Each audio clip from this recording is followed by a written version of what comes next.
We're watching the scariest wild card we have seen in years. Is he dirty? Is he an enforcer? How about he is an emerging star? Jalen Duren is averaging 19.4 points and 12 rebounds per game for a Detroit Pistons team that is at the top of the Eastern Conference. Violent play, but the results are jarring. The question, can he keep this up? Is this just a hot start, or while striking literal fear into his opponents? Is Jalen Duren rising to a reliable second option next to Cade Cunningham that can bring the Pistons all the way to the NBA Finals? And here's the thing, we have two other wild cards whose stakes are just as high. For San Antonio, Stephon Castle is playing beyond his years. He's giving us all-star numbers for another team that has a title on their minds, but it is Castle's play that is his team's wild card. If he continues to dominate, then Wemby and the Spurs may be contenders much sooner than we thought. If he hits a sophomore slump, not so much. Meanwhile, the Lakers are missing just one piece to be a true contender themselves. Skinny Luka is having an MVP season, Austin Reeves is having a breakout year, and LeBron James is returning soon. But they need a center, which is why Deandre Ayton could make or break their season. The ultimate wild card, Ayton can give you 29 points one night, then slip into the shadows with 6 points the next. Any one of these three guys could flip the NBA title picture this season, but the wild card who will actually do it might not be who you think.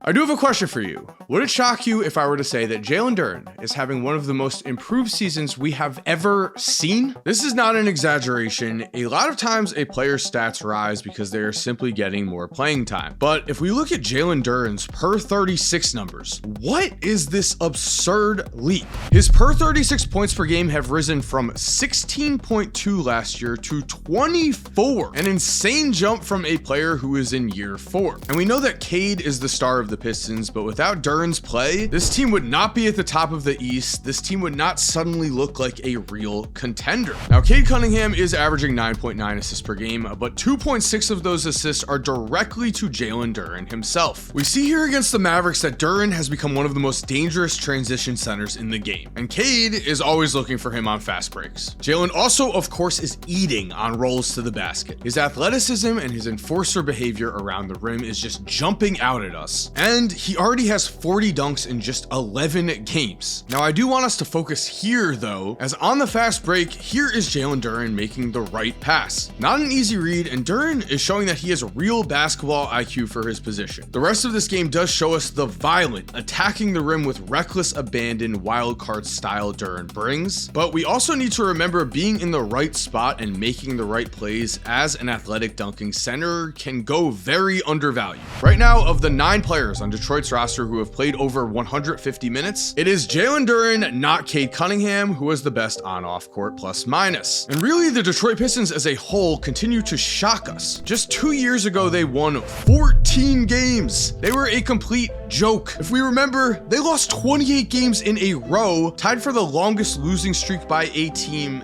ever. Everybody was against us, but you know, if we stay together, we're gonna get something done. But then they turned everything around and made history in a different way. One season later, the Pistons won 44 games in 2025, an absurd 30-win difference, the 6th largest win leap in NBA history. And normally teams take that leap because they've added new stars, like the 2008 Celtics, who brought in Hall of Famers Ray Allen and Kevin Garnett. But Detroit just began to gel and improve with their current roster getting better. Cade has risen to the level of a true star. Asar Thompson looks like a star to be, but without Jalen Duren filling his role perfectly, this team would not be working like they are. With that said, Detroit also needs Duren locked in order to get these wins. Against the Magic on just 9 shots, Duren scored 21 points with 13 rebounds in a statement blowout. But the game before, Jalen had just 8 points and 7 rebounds, as it was the Pistons who got blown out by the Cavs. The East is wide open. If Duren can stay consistent, we're looking at the type of center that a point guard like Cade dreams of playing with. And Detroit made history just last year. They did seriously push the Knicks in the playoffs, so there really is no limit for what this team can do in the East. But before we continue, I want to thank DraftKings for sponsoring today's video. Football fans, the season is in full swing, and with this much excitement brewing, there has never been a better time to get in on the action. Right now, you can play along with DraftKings Pick 6, a fresh and new way to experience daily fantasy sports. All new customers who play $5 on their first Pick 6 set will get $50 in Pick 6 credits to keep you in the game. All you have to do is download the DraftKings Pick 6 app now and sign up using code Korzemba. It's really that simple to get started. All you have to do is download the DraftKings Pick 6 app and use promo code Korzemba when signing up. Then pick at least 2 players and choose if they will have more or less of a stat. For instance, if a player will have more or less than 250 passing yards, or you could get fun with it and go more or less than 1 interception. So download the DraftKings Pick 6 app now, sign up using code Korzemba only at DraftKings Pick 6. The crown is yours. Thank you to DraftKings Pick 6 for sponsoring today's video, and now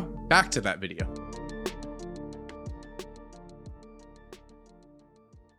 But as for Stephon Castle, he's trying to one-up both Duren and the Pistons by making history this very moment. Because did you know that recently Stephon Castle and Victor Wembanyama were added to the record books? Against the Warriors, both Castle and Wemby finished with a 20-point triple-double, just the 5th time the NBA has ever seen that from a duo on the same team. Somehow the Spurs did lose this game, which was also NBA history, but we cannot blame Stephon Castle for that. We actually almost never see a Stephon Castle in year 2, comparing him to 4 MVPs during their second season in Kobe, Steph, Russ, and James Harden. Here is where Stephon Castle's numbers rank. First in points, rebounds, and steals per game. First in field goal percentage. Second in assists per game by a slight margin. Castle is not just hanging with this list, he's currently at the top of it. This wasn't supposed to happen. Castle on a future MVP arc list is a revelation. Yes, after leading UConn to a title, Stephon did jump up draft boards and became the 4th overall pick. However, this was supposed to be a weak draft. So weak that if there were no stars at all in it, none of us would have been surprised. Only Castle is continuing to prove everyone wrong. He was not only Rookie of the Year last season, he was a man on a mission. In 51 games before the All-Star break, his numbers were okay. 12.9 points, 3.5 assists, 2.8 rebounds per game. But post All-Star break, with injuries to Wemby and Fox, his stats leaped up to 17.8 points, 5 rebounds, and 5.1 rebounds per game.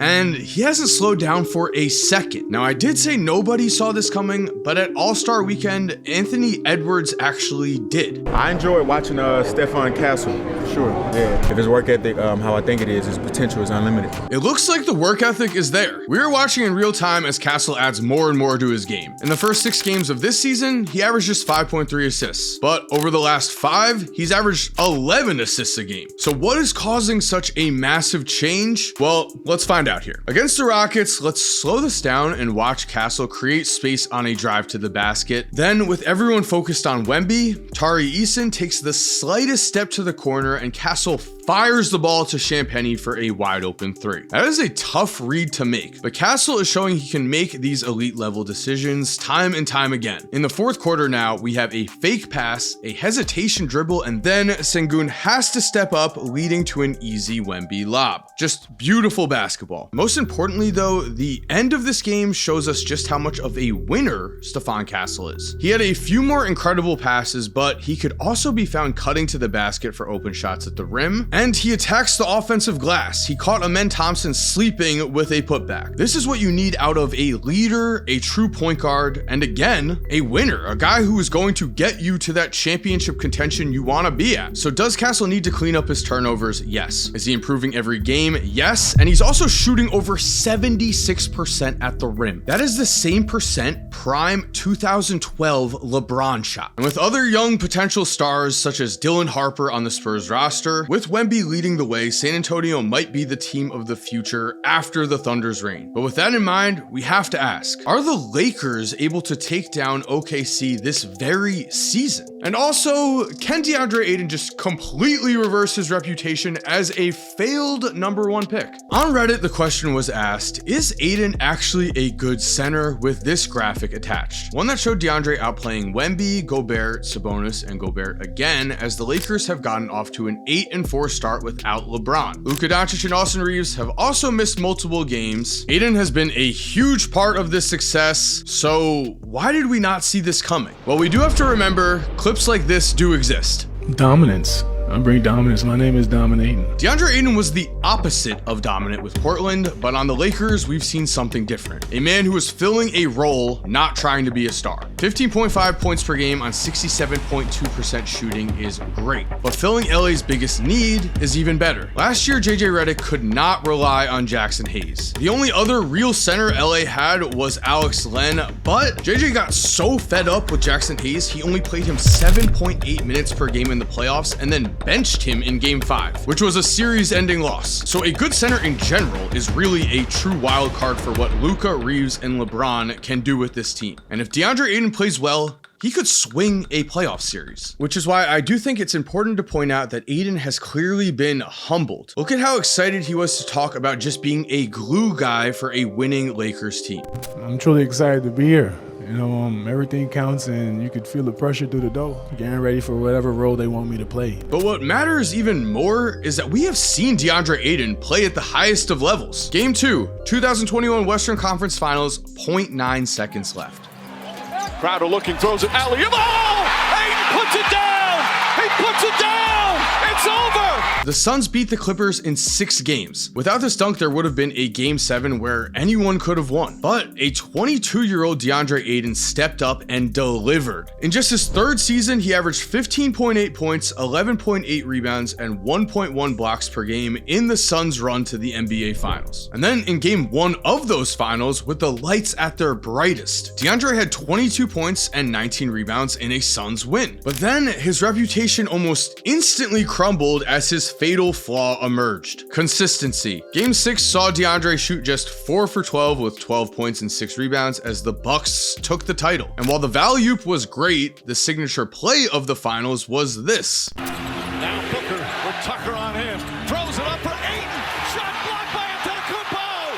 What a block from Giannis. Then we had 2 very mid-years in Portland where it looked like DeAndre may have peaked at the age of 22. He was even waived by Portland, a slap in the face. But the Lakers are trusting in the upside we have seen before. And this year, against a healthy Portland team without Luka, Reeves, or Bron, Ayton got his revenge, dropping 29 points with 10 rebounds to give LA a surprising win. He followed that up with better numbers than Wemby, 22 points and 10 rebounds in a win against the Spurs. And people were buzzing, but consistency is the issue here. Against the Thunder, Ayton scored just 6 points and looked lost as OKC rolled over the Lakers. If LA can get the best version of DeAndre, the sky is the limit for this roster. They are title contenders. But DeAndre Ayton is the definition of a wild card, a man who could win you a playoff series, but could also lose you one. So what version of DeAndre are we going to get? Remains to be seen, while Jalen Duren and Stephon Castle are the long-term wild cards we need to keep track of. And there we have it. Thank you for watching. I hope you enjoyed. If you did, I think you're going to really like these videos that are on the screen right now. If you're already subscribed, thank you so much for supporting. You are awesome. We all know it. And as always, have an awesome day and peace.